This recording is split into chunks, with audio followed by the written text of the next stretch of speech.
اعوذ باللہ من الشیطان الرجیم بسم اللہ الرحمن الرحیم ان اللہ اصطفیٰ، بے شک اللہ تعالیٰ نے منتخب فرمایا، چن لیا آدم علیہ السلام کو، و نوحًا اور نوح علیہ السلام کو، و آل ابراہیم اور ابراہیم علیہ السلام کی آل کو، و آل عمران اور آل عمران کو، علی العالمین تمام جہان والوں پر۔ اللہ نے ان پیغمبروں کا تمام دنیا والوں پر، تمام جہان والوں پر انتخاب فرمایا۔ ذریتم بعضها من بعض، یہ سب پیغمبر جو تھے یہ اولاد تھی ان میں سے بعض کے، ایک دوسرے کے اولادیں تھیں۔ واللہ سمیع علیم، اور اللہ تعالیٰ سننے والا ہے اور جاننے والا ہے۔ سورہ آل عمران کی 33 اور 34 نمبر یہ دو آیتیں آج کے درس میں تلاوت ہوئی ہیں۔ سب سے پہلے ربط آیات، ان آیتوں کا پچھلی گزشتہ آیات کے ساتھ ربط کیا ہے، تعلق کیا ہے۔ گزشتہ جو آیات گزری ہیں ان میں اللہ تعالیٰ نے اپنی محبت کا معیار بیان فرمایا، اور پھر حضور علیہ السلام کی محبت اور اس کے جواب میں آپ کی اتباع کو معیار قرار دیا کہ جو کچھ اللہ سے محبت کرنا چاہتا ہے تو فاتبعونی، وہ میری اتباع کرے، یعنی حضور کی اتباع کرے گا تو یحببکم اللہ، اللہ خود اس سے محبت کرنا شروع کر دیں۔ تو گویا اللہ تعالیٰ کی محبوبیت کو حاصل کرنے کے لیے حضور علیہ الصلاۃ والسلام کا اتباع اختیار کرنے کی اللہ نے ترغیب دلائی، اور اتباع رسول ہی دین اور مذہب کا بنیادی اصول ہے۔ اور دوسرے نمبر پر پچھلی سورت جو تھی سورہ بقرہ، اس میں جو روئے سخن تھا، یعنی جو مخاطب تھے وہ یہود تھے، اللہ نے یہود کو مخاطب کیا، اور اس سورہ آل عمران میں عیسائی، ان کی اصلاح مطلوب ہے اور ان کی اصلاح کا پہلو غالب ہے۔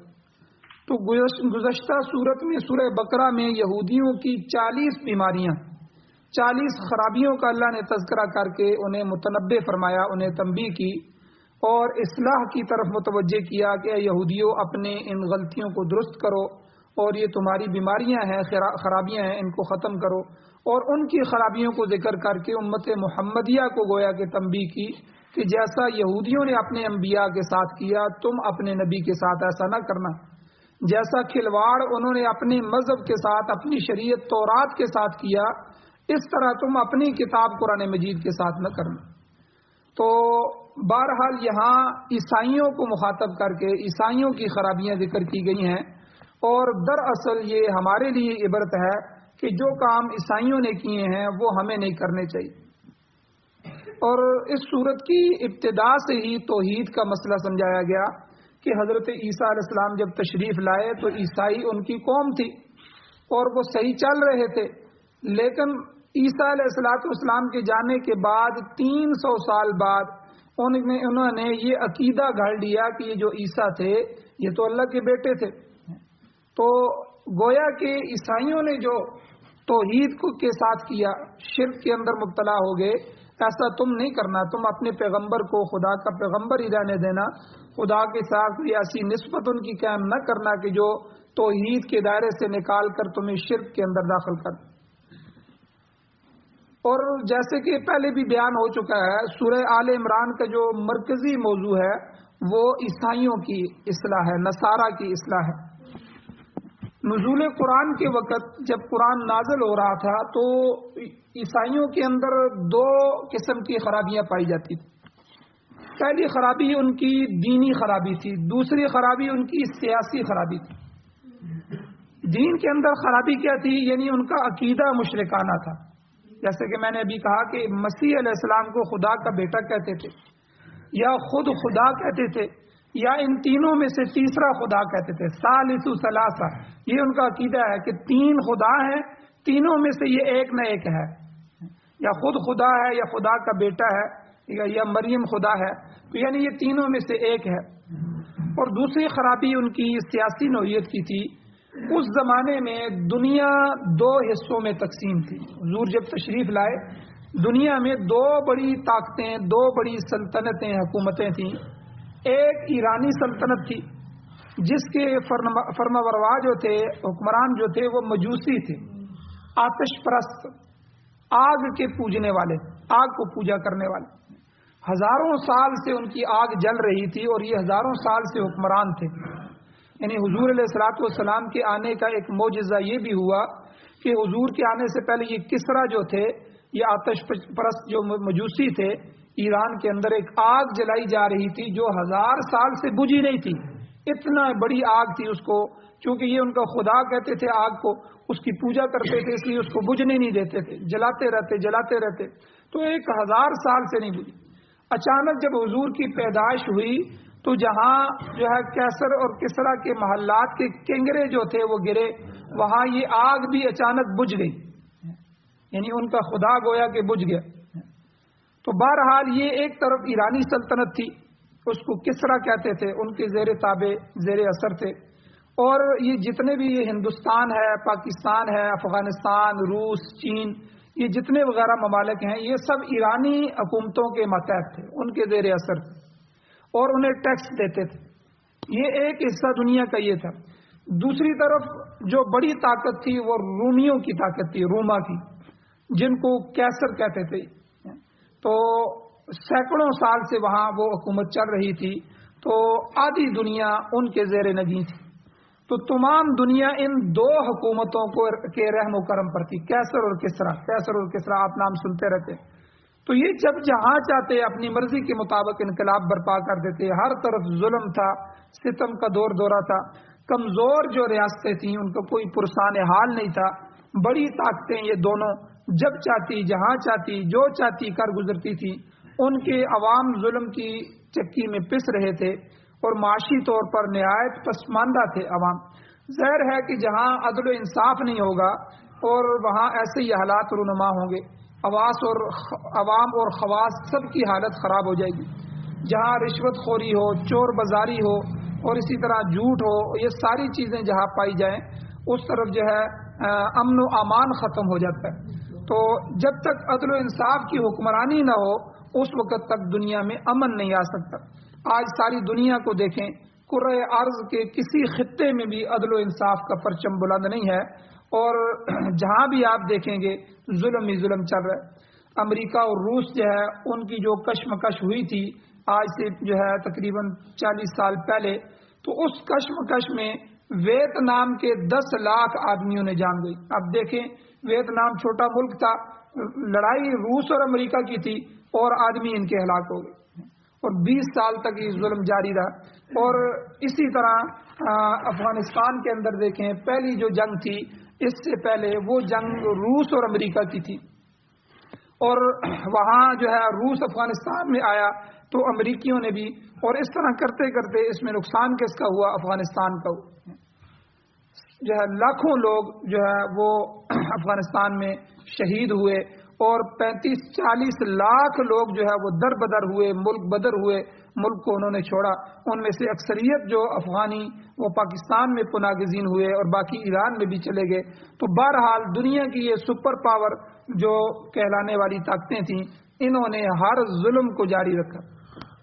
تو ادھر مصر اور فلسطین پر اگر آپ نگاہ ڈالیں تو اسرائیل جو ہے وہ امریکہ کا ایک پالتو درندہ کتا جب چاہتا ہے فلسطینی مہاجرین پر بھی چڑھ دوڑتا ہے اور ان کے کیمپوں پر بھی حملے کرتے ہیں اور فلسطین کے علاقوں پر بھی قبضے کر رہے ہیں.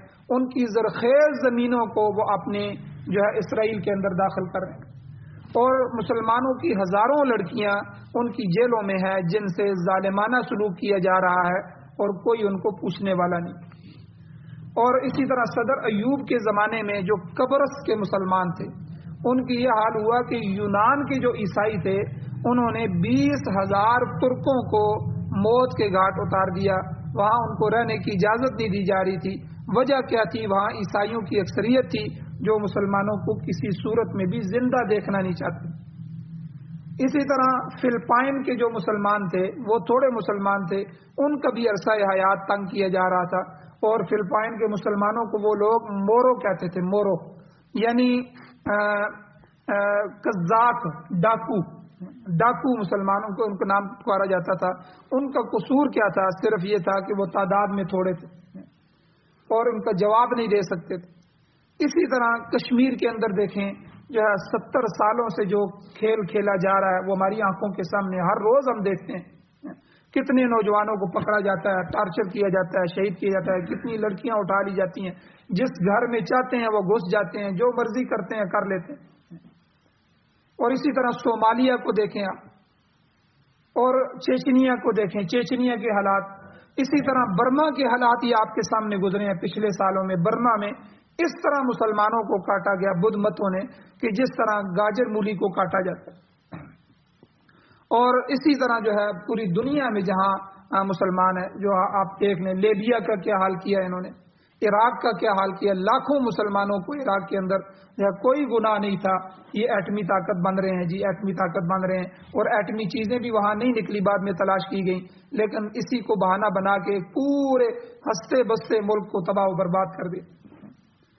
تو کہنے کا مقصد یہ ہے کہ قوموں کی جو بگاڑ کی تمہید یہاں اللہ بیان کر رہے ہیں کہ قوموں کی خرابی یا تو عقیدے کی وجہ سے ہوتی ہے یا سیاست کی وجہ سے ہوتی ہے. جب تک عدل و انصاف کا دور دورہ نہیں ہوگا، مظلوم ظلم کی چکی میں پستے رہیں، اور جب تک عقیدہ درست نہیں ہوگا لوگوں کی اصلاح ممکن نہیں. اللہ تعالیٰ نے حضرت آدم علیہ السلام سے لے کر ابتدا کر کے حضرت نوح علیہ السلام، ابراہیم علیہ السلام، آل ابراہیم، آل عمران، ان سب کا تذکرہ فرمایا. اللہ کہتے ہیں کہ ہم نے ان کو چنا اور ان کو پسند فرمایا. پھر آگے عیسیٰ علیہ السلام کا ذکر ہوگا، اور پھر اس کے بعد تمام اقوام کی اصلاح کے جو اصول ہیں وہ اللہ جل شانہ نے آگے صورت میں بتائے ہیں. ارشاد باری تعالیٰ ہوتا ہے ان اللہ اصطفیٰ آدم، بے شک اللہ تعالیٰ نے پسند کیا، منتخب کیا آدم علیہ السلام کو. اللہ تعالیٰ کی مخلوق تو بے شمار تھی، زمین و آسمان، یہ ارض و سما، چاند اور سورج اور ستارے، شجر حجر، فرشتے اور جن، یہ سب اللہ کی مخلوق ہیں. مگر اس اللہ کے علم محیط اور حکمت بالغہ کے اندر اور قدرت تامہ کے ساتھ جو مقام حضرت آدم علیہ السلام کو ملا اور آپ کے توسط سے اللہ نے نسل انسانی کو دینا تھا، وہ کسی اور مخلوق کے حصے میں نہیں تھا. انسان کی برتری اور فوقیت کے لیے اللہ تعالیٰ نے آدم علیہ السلام کو منتخب کیا اور نظام خلافت جو ہے آپ کے سپرد فرمایا کہ میرا جو خلیفہ، میرا نائب بنے گا وہ آدم علیہ السلام بنیں گے. یہ کام اللہ ملائکہ کے سپرد بھی کر سکتے تھے، فرشتوں کو بھی دے سکتے تھے، لیکن اللہ نے ان کا انتخاب نہیں کیا، بلکہ اللہ کے جو نظر انتخاب تھی وہ آدم علیہ السلام پر پڑی. اللہ تعالیٰ نے ان کو یہ فضیلت اور شرف عطا فرمایا. اور سب سے بڑی فضیلت دنیا میں اللہ کی طرف سے وہ استفاء بالنبوہ ہے. نبوت کے لیے کسی کو منتخب کرنا یہ اعلیٰ منصب ہے، یہ ہر ایک کو منتخب نہیں کیا جاتا. تو انسانیت کے لیے سب سے بلند مقام نبوت ہی ہو سکتا ہے، جو کہ اللہ تعالیٰ نے آدم علیہ السلام کو دیا اور ان کی اولاد کو عطا فرمایا. حضور علیہ الصلوۃ والسلام کا ارشاد ہے، حدیث میں آتا ہے، حضور نے فرمایا کہ سب سے پہلے نبی آدم علیہ السلام ہے اور سب سے آخری میں محمد الرسول اللہ صلی اللہ علیہ وسلم.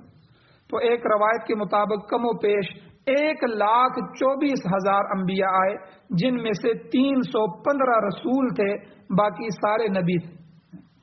تو بہرحال اللہ نے فرمایا کہ یہاں آدم علیہ السلام کو اللہ نے منتخب فرمایا، ونوحا، اور نوح علیہ السلام کو اللہ نے منتخب فرمایا. دنیا میں سب سے پہلے جو صاحب شریعت رسول گزرے ہیں وہ نوح علیہ السلام ہیں. آدم علیہ السلام کو مکمل شریعت نہیں دی گئی تھی، ان سے تو دنیا کو چلانا تھا، ان کو چند احکام دیے گئے. جو صاحب شریعت رسول آئے ہیں سب سے پہلے وہ حضرت نوح علیہ السلام ہیں، اور سب سے پہلے ہی آپ کی قوم کو ہلاک کیا گیا. اس سے پہلے کوئی امت عذاب کے اندر مبتلا نہیں ہوئی. قیامت کے دن جب لوگ آپ کے پاس سفارش کے لیے آئیں گے تو حضور نے وہ الفاظ بتائے کہ آپ کو ان الفاظ سے پکارا جائے گا نوح علیہ السلام کو، یا نوح انک اول الرسل الی اہل الارض. اے نوح علیہ السلام، آپ اللہ کے پہلے رسول ہیں زمین پر، جنہیں شریعت دے کر اہل زمین کی طرف بھیجا گیا ہے. آپ اللہ سے ہماری سفارش کریں. اور آپ دیکھتے ہیں کہ ہماری کیا حالت ہو رہی ہے.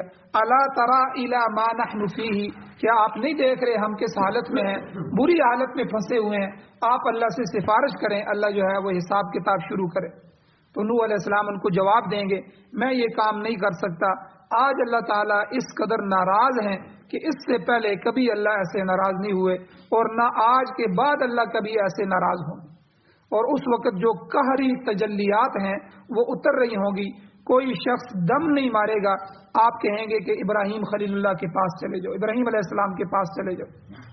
تو جس طرح ایک شفیق والد ہے اور رحم دل والد جو اپنی اولاد پر رحم کرنے والا, جب کبھی غصے میں آتا ہے تو اس کا لاڈلا بیٹا بھی آگے نہیں ہوتا فرمائش کرنے کے لیے.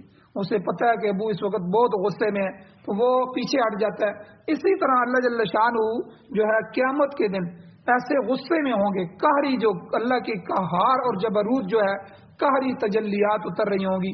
کوئی نبی بھی ہمت نہیں کرے گا, حالانکہ انبیاء اللہ کے چنیدہ اور مصطفیٰ چنے ہوئے منتخب کی ہوئے جماعت ہیں جو معصوم ہوتے ہیں, گناہوں سے پاک ہیں, لیکن ان میں بھی ہمت نہیں ہوگی وہ ساری امت کی طرف سے سفارش کریں. تو بہرحال حضرت نوح علیہ السلام یہ پہلے صاحب شریعت رسول ہیں. آپ کی امت کو مکمل طور پر ہلاک کر دیا گیا. پھر طوفان کے بعد, طوفان نوح کے بعد جو آدمی بچ گئے ان کی اولاد سے آگے نسل انسانی دوبارہ چلی. اسی لیے حضرت نوح علیہ السلام کو آدم ثانی بھی کہا جاتا ہے, دوسرے آدم. ایک تو آدم علیہ السلام پہلے انسان تھے, اما ہوا کو پیدا کیا گیا, پھر آگے ان کی اولاد چلی, پھر آگے ان کی شادیاں ہوئیں, پھر اولاد چلتی گئی, کرتے کرتے انسانیت چلی. تو سب سے پہلے انسان کے جو والد ہیں ابو الانسان وہ آدم علیہ السلام ہیں.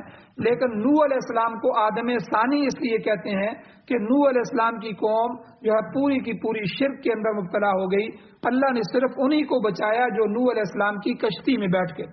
پھر جب طوفان آیا تو پوری دنیا کی انسانیت کو ہلاک کر دیا گیا. جو بھی اس وقت تک لوگ موجود تھے, صرف وہ کشتی میں جو 80, 82 یا 100 لوگ تھے یا جو جوڑے رکھے گئے تھے وہ سارے کے سارے بچے. پھر وہاں سے دوبارہ انسانوں کی نسل چلی. اسی لیے حضرت نوح علیہ السلام کو آدم ثانی بھی کہا جاتا ہے.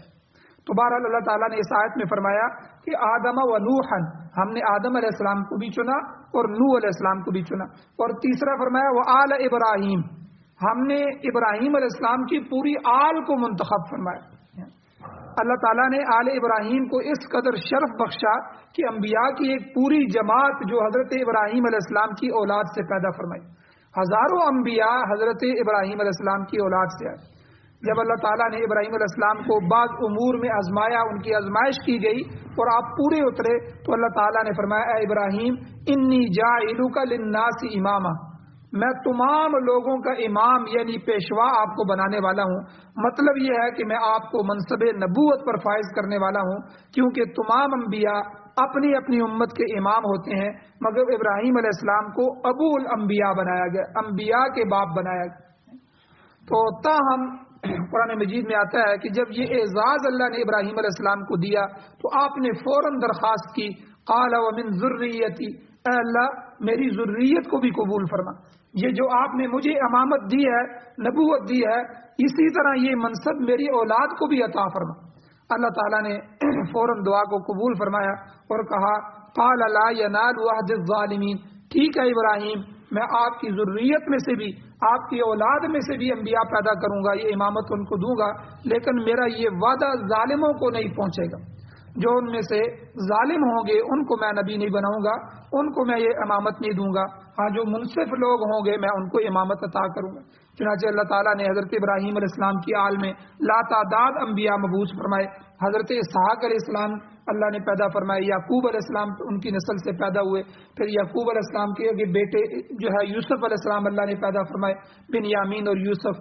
پھر اگر ان کی نسل چلتی رہی, پھر حضرت یوسف علیہ السلام, حضرت زکریا علیہ السلام, حضرت یحییٰ علیہ السلام, حضرت داود, حضرت سلیمان علیہ السلام, حضرت موسیٰ علیہ السلام, حضرت عیسیٰ علیہ السلام, ایسے ایسے جلیل القدر پیغمبر حضرت ابراہیم علیہ السلام کی لڑی سے اللہ نے پیدا فرمایا, جن کو اللہ نے دنیاوی سلطنت بھی بعض کو عطا فرمائی, وہ وقت کے حکمران بھی ہوئے.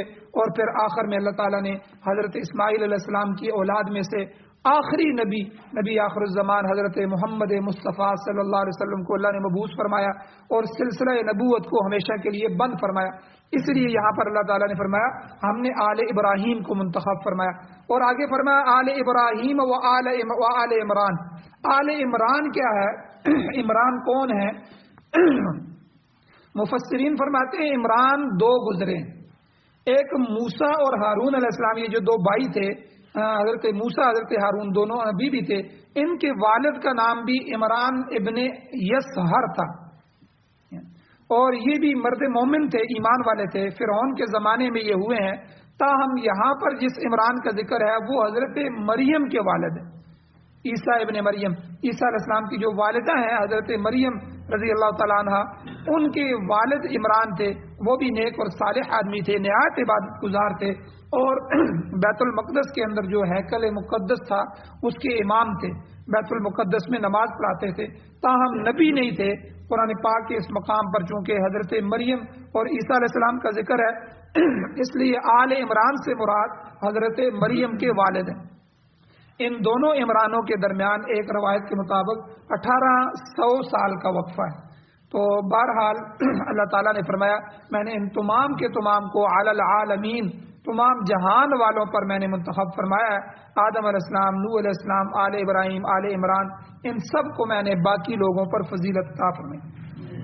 اب عقیدے کی اصلاح آخری جملے میں اللہ نے فرمائی، اللہ نے فرمایا ذریۃ بعضھا من بعض، تمام یہ جو نبی گزرے ہیں یہ سارے ایک دوسرے کی اولاد ہیں، ان میں سے بعض کی اولاد ہے۔ جیسے نوح علیہ السلام حضرت آدم علیہ السلام کی اولاد ہے، نیز حضرت ابراہیم علیہ السلام، حضرت موسیٰ علیہ السلام، عیسیٰ علیہ السلام یہ حضرت نوح علیہ السلام کی اولاد میں سے ہیں، اور دونوں عمران جو ہیں یہ حضرت ابراہیم علیہ السلام کی اولاد میں سے ہیں۔ تو حضرت مریم عمران کی بیٹی ہیں، اور عیسیٰ ابن مریم جو ہے آگے ان کے بیٹے ہیں، عیسیٰ علیہ السلام مریم کے پھر بیٹے ہیں۔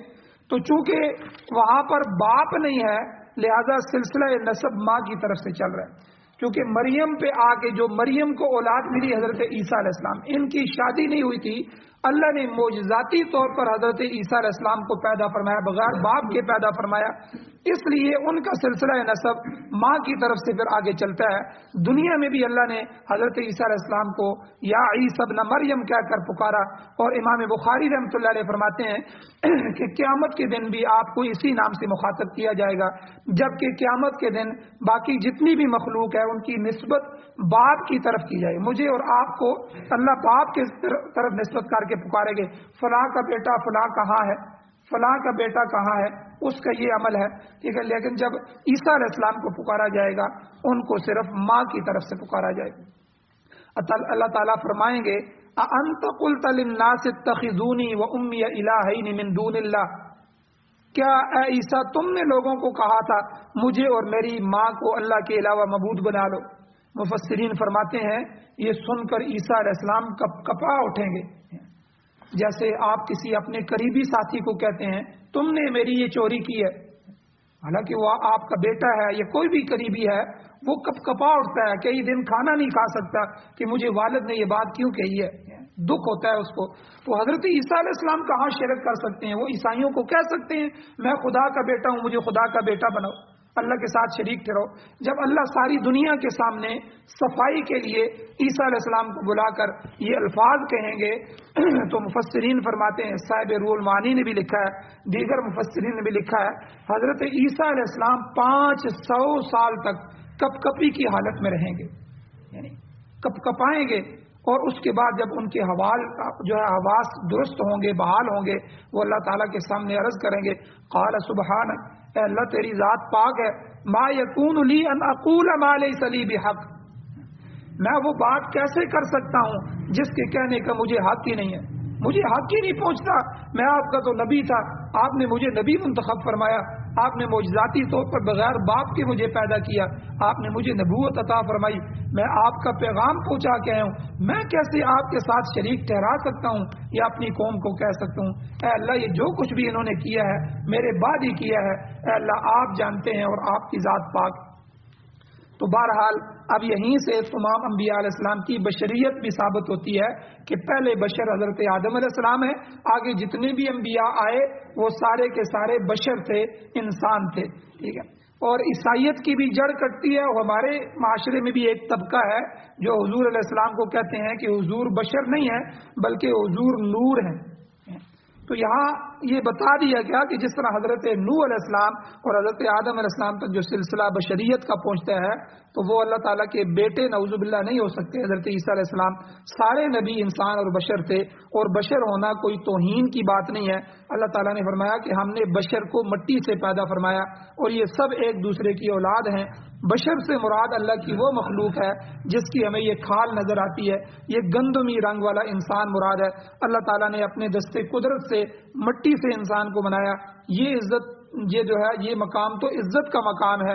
اہل بدعت ہمارے زمانے میں بھی جو بدعتی مولوی ہیں انہوں نے لوگوں کے ذہن خراب کیے ہیں.